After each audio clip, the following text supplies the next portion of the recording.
another and very different tale of exploration from new member of TED, Andreas Heinecke.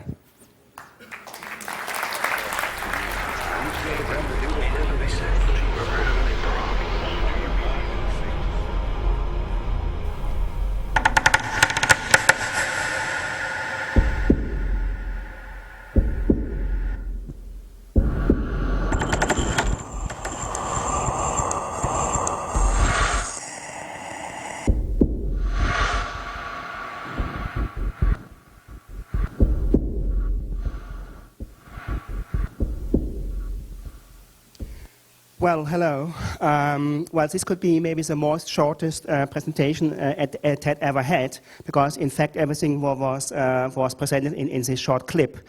Well, Dialogue in the Dark is an exhibition in pitch dark spaces, and it contains out of a series of different spaces as a nature zone, as a city, and as a bar. And then when you enter in a small group out of 8 people, you are equipped with a cane, and then you are guided by a blind person.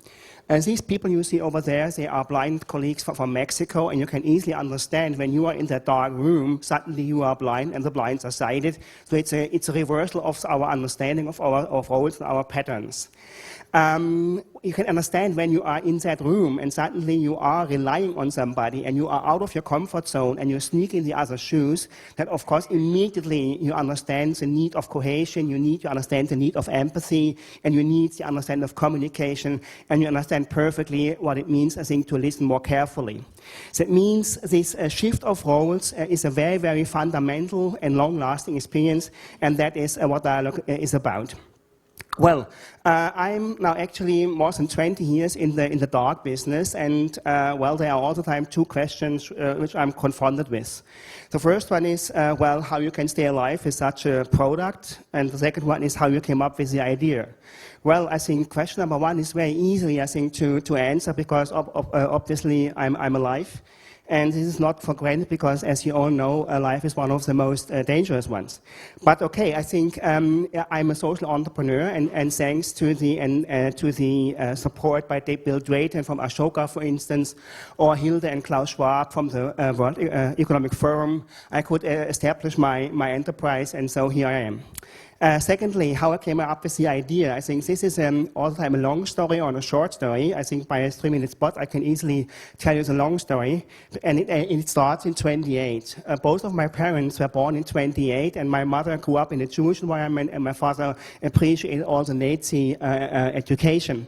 You can easily imagine what happened with my mother's family. I think they were exterminated, while my father was really very, very unhappy when the war was over. In 1947 they met, and when I was 13 years old, I became aware about the situation and this very, very strange, let's say, combination.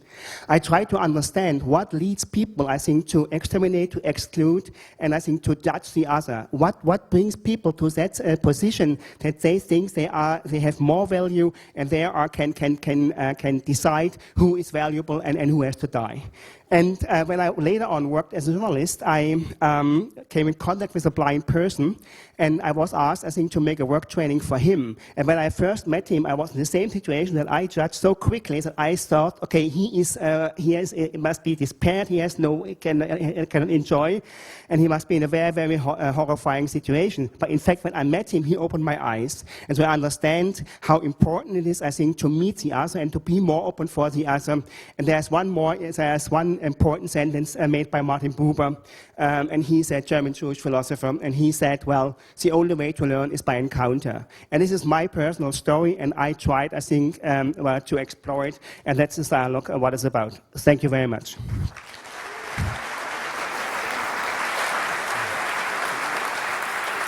Andreas, so these exhibitions are opening in the US soon? Yes. Well, 2 days ago I signed a contract like this. I have no idea what I signed, but as far as I understood, it's about that we do open 8 exhibitions in the States.